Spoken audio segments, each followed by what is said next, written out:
welcome to episode 60 of our weekly CRICKETher Vodcast. Last weekend, we were fortunate to be able to watch 4 different counties in action. So we watched Essex v Kent on the Saturday in the London Championship, and then we watched Sussex v Hampshire in Brighton on the Monday.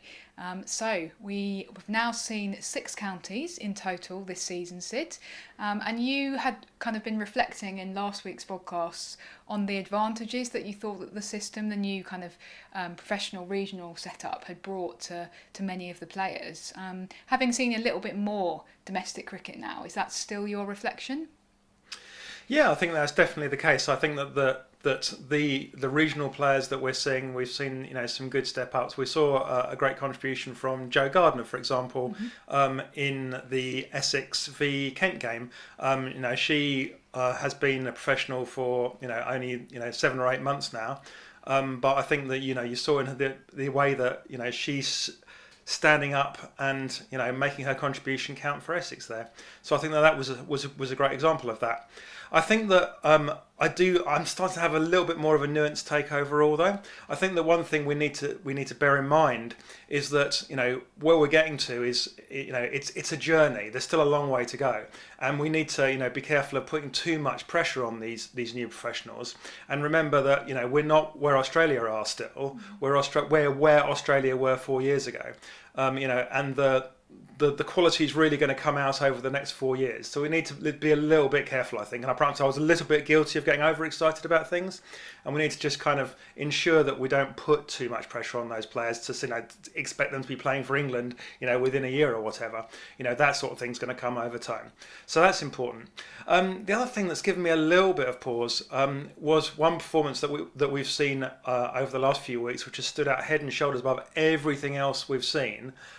By far the best of the non-England contracted players. Of course, the actual England players haven't been playing in these county games. Has been a player that played for England a few years ago, walked away from cricket 7 or 8 years ago, spent a load of time focusing on hockey, and has only just come back to cricket. Raf, if Susie Rowe was 10 years younger, we'd be going, oh my God, put her in for England right now. What are your thoughts on Susie Rowe? And yeah, it was great to see her performing so well last weekend, wasn't it? And she effectively won the game for Kent in the end. And I think that what it comes down to is that it's partly a bit of a generational thing, in that there were a few players of Susie Rowe's generation who really retired ahead of where we might expect them to do so now in what's become a much more professional setup subsequently. So another example would be Colvin, who retired kind of in her mid-20s, when actually, she was still pretty much one of the, or potentially even the best spin bowler in England at that time. And she carried on playing domestic cricket for a couple of years afterwards, and she absolutely lit up the Women's County Championship. We were lucky to get to see her a few times after she retired from England duty. And actually, probably if Holly Colvin came back to England tomorrow and picked up the ball again and started bowling in the nets, she would probably be selected for at least 5 of the 8 regional sides, because that's the amount of enormous natural talent that she has and that she had as a player. And I think that the same goes for somebody like Susie Rowe, really. It's all about that natural talent that they had. They weren't in a setup where they were getting kind of the access to the top quality coaching that a lot of the players are getting now, or the kind of frequency of training and everything else that the players are getting now. So, it was ultimately their natural talent that shone through, and that was a sort of generational thing. Obviously, we will see that less and less now, I think, because there is now the availability of these contracts, and I think that players will therefore stay in the game and will be able to enjoy their best years in the game. In their late 20s, early 30s, they'll stay in a lot longer, and they will kind of reap the benefits of that new system. So we won't be seeing the likes of your Susie Rowes and your Holly Colvins in the same way, and that's probably a step forward. As far as kind of Susie Rowe herself goes, I think that it's great to see her back in cricket, and great to see her still able to kind of turn it on like that. And I was actually quite surprised, because we interviewed her after the game, and we said to her, oh, we're looking forward to seeing you in the Rachael Heyhoe Flint trophy, and she said, oh well, the selections for that haven't actually been made, so it's all a little bit uncertain. And I don't know whether she was just being modest, but if the South East Stars aren't picking her to play in the Rachael Heyhoe Flint trophy, then they're absolutely mad, because she's still one of the best batters in the country, and she showed that last weekend. So that's my take on it, really. Now, the other thing that we saw this week was so the England players, as you say, haven't been playing county cricket, but there was a warm-up match that I believe took place behind closed doors at Loughborough, and it was a kind of inter-squad match almost. It was the England versus an England A team. And there were some really good performances. So Heather Knight for England made 92. However, the England A side ended up winning the match pretty easily, which was quite interesting, and really some excellent performances from Lauren Winfield-Hill in particular, who made 140 off 131 balls. George Adams made a half century, and then Sophia Dunkley coming in made 40 not out. And Sophia Dunkley as well, last weekend we were watching her via a live stream for the Stars via the Academy, and she made a century in that match, and was kind of a bit of a star for the Stars. Get what I did there, Sid.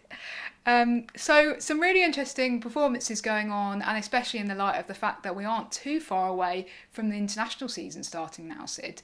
And obviously that's going to kick off with the test at Bristol against India in early June or mid-June. It's really exciting. So is that going to make any difference so far, the performances that we've made to the 11 that England might field in the test, and potentially to their squads for the entire international summer? Yeah, it was really interesting, wasn't it? And what was most interesting about that match is often these inter-squad matches, they divide up the players, and so you'll have some of the best players in one team and some of the best players in the other team. Whereas when looking at those sides, it really was very much like this is the England side that if the test was being played tomorrow, we'd probably play. Mm-hmm. And then, this is, the rest. And yet it was perhaps slightly concerning for England that they got well beaten by their own A side. I mean, I think that a lot of that does come down to Lauren Winfield-Hill's contribution. Obviously, if you take out her scoring 140 not out, then they might well have been a situation where they'd have gotten bowled out there, and they wouldn't have achieved that. So it shows that she's still got it. But I do wonder whether it's actually really going to make any difference at the stage of her career. She's obviously an important part of the England squad. Should somebody get injured, then she's very high up the pecking order in order to replace them. But unless there's an injury to somebody like Tammy Beaumont or Danny Wyatt, I can't see them changing course on her. I think the one person that those kind of performances do really benefit is Sophia Dunkley. I think if Sophia Dunkley had come into this season and got a row of ducks and then gone into that England A game and got out, faced 20 balls and made 3 and then got out, then that would have potentially had people looking at it going, oh, maybe she's not really ready. Whereas the fact that she's coming in and performing early season, it doesn't necessarily prove anything, but it does prove that she's achieving something, and I think that makes the case for her to be a part of that India series. And I think where we are now, I'll be really surprised if she's not part of the squad. Whether she makes the 11 for the test in particular, there are some difficult calls there for England to make about the balance of their team, and I think that will very much come down to the balance of their team particularly, rather than necessarily the quality of the particular players involved. I think one thing I really like and really admire about Sophia Dunkley is that she almost to some extent, when she isn't selected for England or when she isn't getting those opportunities for England, she really does take that into her domestic cricket and use it to kind of fuel her making lots of runs, to almost kind of, she has that attitude of, well, I'm going to show the selectors what they're missing. And I think we really saw that in 2019, which is obviously the last full season of cricket that was played in this country, when she wasn't selected for the England squad for the Ashes, but she went out and hit a load of runs in county cricket, and good on her. So she's kind of showing that a little bit now, isn't she? But hopefully the result this time will be that she is selected for England and maybe gets a run in the ODI side, which she hasn't yet had the opportunity to experience. I do think that you're potentially wrong about Lauren Winfield-Hill. I think that people often forget that up until a few years ago, she was England's kind of regular 50-over opener. and indeed that was the role that she did for most of the 2017 World Cup. So I can't see any reason why potentially they don't whack her in either at the top of the order in the Test or in the 50 over series against India. If she's scoring bags of runs, then and she's making a good case to get her old spot back at the top of the order potentially. And we all know what Danny Wyatt can do in T20 cricket, a really, really powerful batter. But you know, if there's somebody else who's making more of a case in slightly longer form cricket, then you know, I think that she could have every chance of potentially being selected. But shall we come back in a few weeks' time and decide who's right? Yeah, no, I think that it's definitely true that she's making that case. I think that the big thing that counts against her, if you like, is that she's not the future in the way that Sophia Dunkley is. Okay. You know, Sophia Dunkley is someone whose England career is ahead of her, whereas even in the best case scenario, Lauren Winfield-Hill's most of her England career is probably behind her right now. So, you know, I think that therefore, you know, throwing someone in Sophia Dunkley's situation is something that they're more likely to do. Okay. We'll see. We'll have to see. Now, there's been some other big news this week relating to the Women's 100, or the 100 women's competition, I should say. And that is that 4 Indians are definitely going to be participating in it. The BCCI have issued them with these important no objection certificates, as I believe they're known. And so it's the same 4 players who featured in the Kia Super League will be playing in the Women's 100. And that is Harmanpreet Kaur, Smriti Mandana, Jemima Rodrigues and Dipti Sharma. So some really interesting selections there, although I guess the big player or the big name that we might have expected to see in the list who isn't at the moment is Shafali Verma. But the report on CRICKETher very much suggested that she would be kind of first reserve in the event, which potentially actually unfortunately is quite likely that one or multiple of the existing overseas players will decide not to travel to England or won't be able to travel to England because of COVID restrictions. So I think it's probably quite likely that we will see Shafali Verma in the 100 as well. So great to see Indians in the 100, Sid.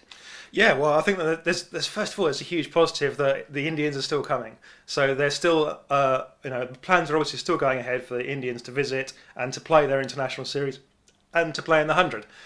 Because, you know, with the crisis, you know, and our hearts go out, you know, every day we look at the news on India and it's just awful.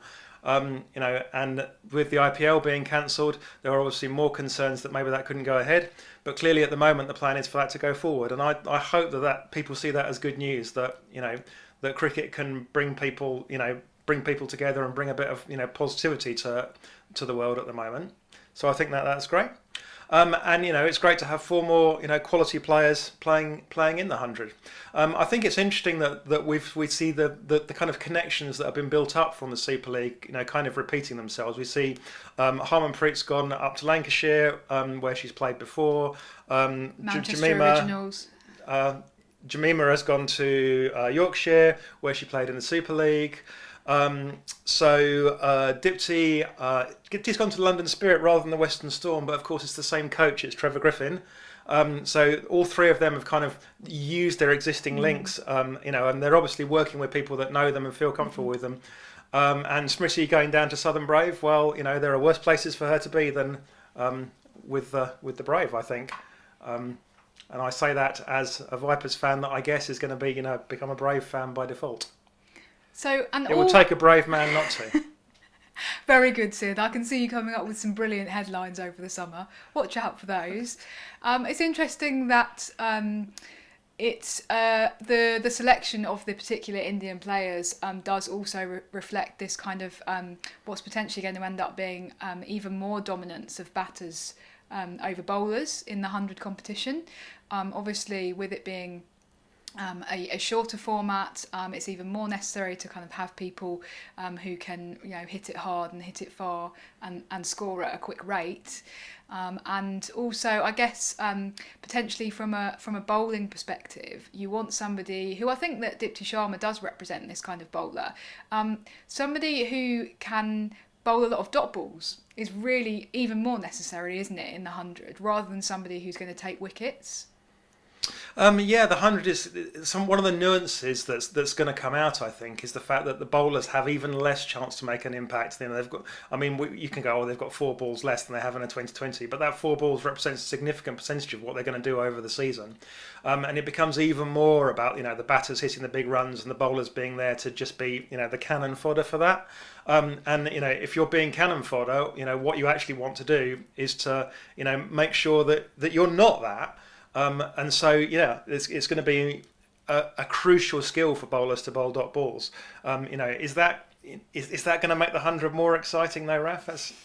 Yeah, it's slightly at odds with the ECB's vision for the 100, isn't it? Because what they think that people want to see is, bish bash bosh, lots of sixes and lots of kind of, when people hit a six and those flames go in the air and it's all, ooh. So that's what they want to see. Whereas from the team's perspective, you want your bowlers to be bowling dot balls. Yeah, you want the bowlers to be making it really boring. Really boring. As boring as possible. Yeah, so there's a bit of a conflict there, but we'll see. Yeah. Anyway, I'm very much looking forward to seeing those Indian players in action, and we still hope that they'll be joined by players from Australia and South Africa and elsewhere for the 100 this summer. And finally this week, we had the news through that Claire Connor has personally gone up to Lords and with her bare hands torn down the Grace Gates to build a statue of Rachael Heyhoe Flint. That's right, isn't it, Raf? Did you read that in the Daily Mail? Yes. Yeah. Is it not?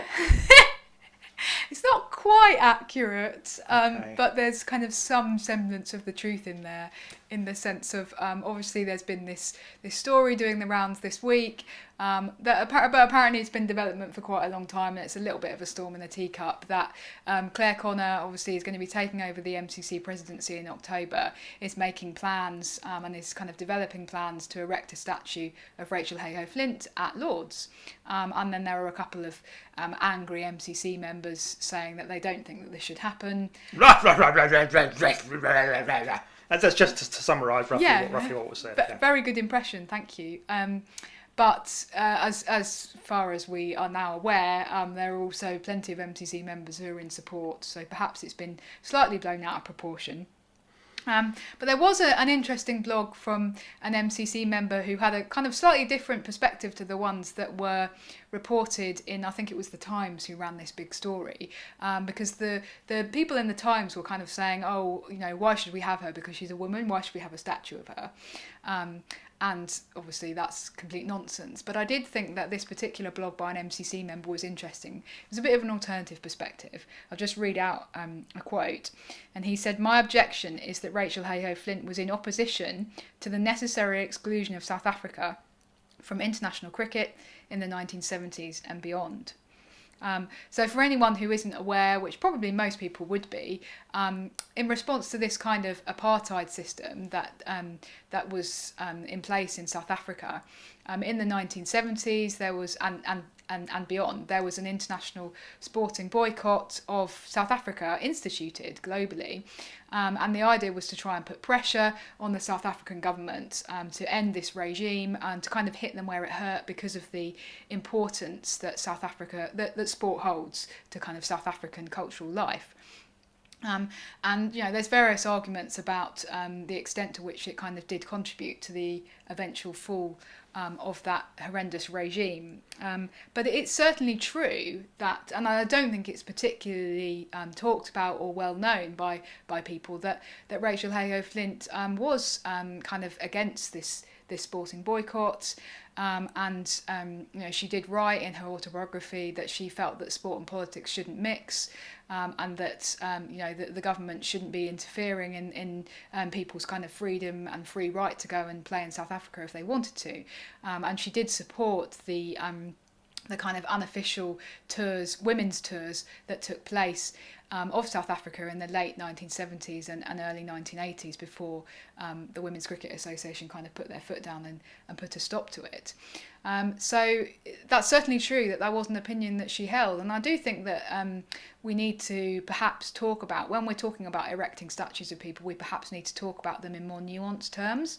I don't think it's necessarily a great idea to kind of see anyone as in I think that each of us are flawed in our individual ways, and we often think of erecting statues of people and we see them as kind of heroes or heroines and people who are wonderful and we should admire. And that is true. And that is true of Rachael Heyhoe Flint. She did an enormous amount of good for women's cricket. She does also have, she did also have flaws as a person, and she did also hold views that we might not necessarily agree with. But that doesn't necessarily negate the fact that she, would be seen by many people as worthy of a statue in her own right. So I just think that it's an interesting kind of element to this whole debate that's obviously been very kind of alive in the last year or so about who we should be recognising in this way and why we should be recognising them. It does feel sometimes as well, Raf, as if Rachael Heyhoe Flint is sometimes seen as the only woman that ever played cricket prior to the sort of the professionalisation of England. And, before Charlotte Edwards decided to first pick up a bat in 2015, Rachael Heyhoe Flint was the only person who'd ever done so. Yeah. And that's not really true, is it? And that's not fair on an awful lot of other women that came before. Who else might we have a statue of? Yeah, I think that's absolutely true. And I suppose that's one of the reasons for me doing what I do and trying to make the history a bit more well known and a bit more visible, because there are plenty of other women, and as you say, Rachael Heyhoe Flint does already have a lot of public recognition. We've now got the Rachael Heyhoe Flint Trophy, which is brilliant. I think there's an ECB award and an ICC award named after her, and so there are already plenty of kind of sort of public memorials to her. That's not to say that she shouldn't have a statue, but it would be nice to see some of the other kind of really important women in the history of the sport recognised. A couple of years ago, I was lucky enough to be at the Oval when they opened their Jan Britton room in the pavilion.